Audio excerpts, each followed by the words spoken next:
think we should start with what you think of Andy Brayshaw's new Spudshed ad.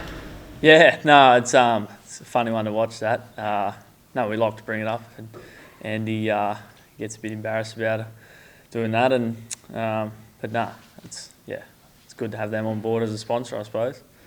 Congratulations on your 50th. What does it mean to you getting to milestones?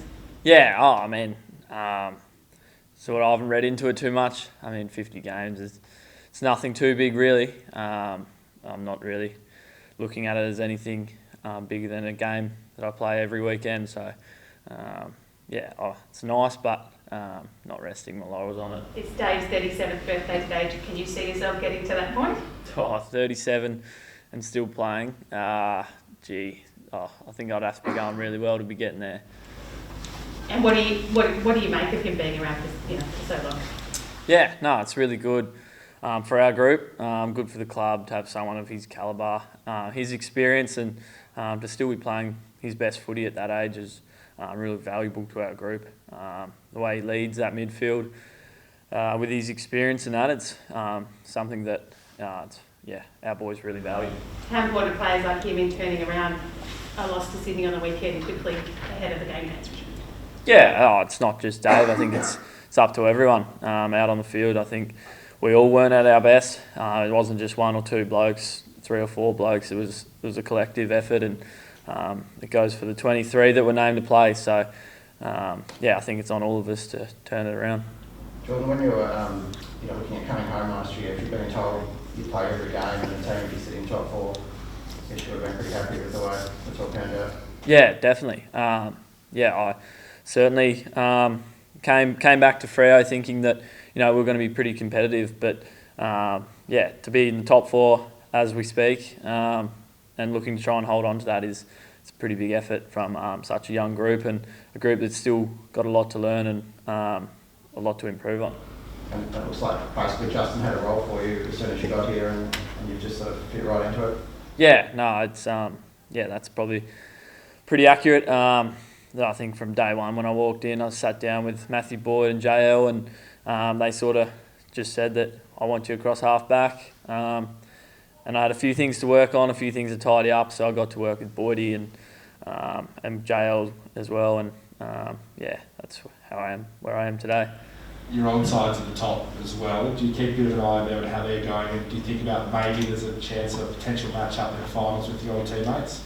Yeah, absolutely. Obviously, they've been a really good club for probably just over the last decade.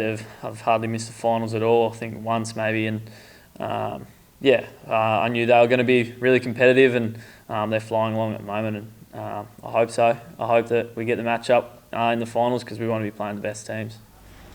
What did JL say to you guys after the loss to Sydney? What have been the things you've got to work on? Like you said, the whole group needs to improve. Yeah, we just felt that we didn't execute our game plan to the best we could have.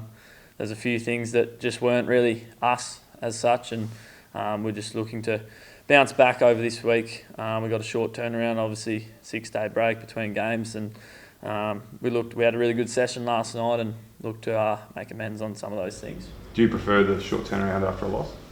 I think all boys, I think everyone in the AFL probably prefers a 6-day break after you come off a loss.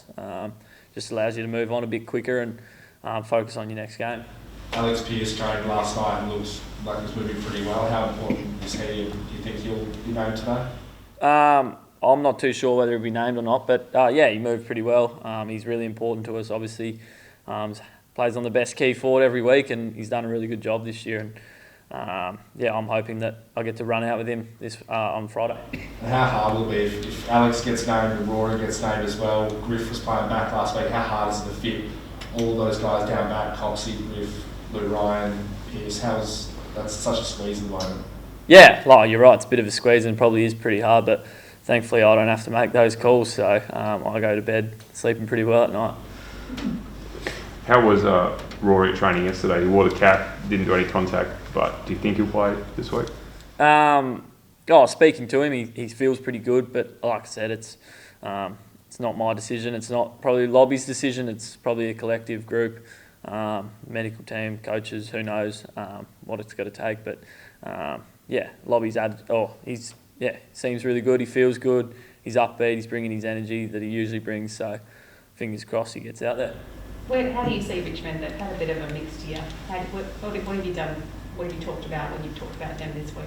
Yeah, obviously they've been a really good team as well for the last few years, and they're still a really good side, and they're a threat to us really. The way they play and that they're capable of beating any team in the AFL. So we're treating them like they're at their very best, and we know that they're a very good side, and we've got to be on our game. Will they be particularly ferocious given the loss to the Roos last weekend, do you think?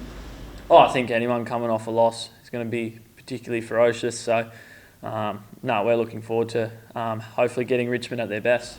They've got some pretty dangerous kind of half forwards, small forwards, wingers and stuff. Do you know who you might match up with, or someone you've come across in the past that you may go to? No, we haven't really gone through that yet. We're about to go through that this morning for matchups and all that sort of stuff.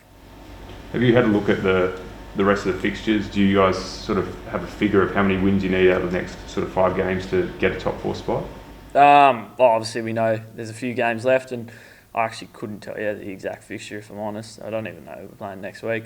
But I think it's just a week-to-week thing for us. It's pretty cliche and everyone sort of hates hearing it. But we don't really talk about how many wins we need. We just got to win this week and win next week, win the week after. So we're not too caught up in talking about that stuff.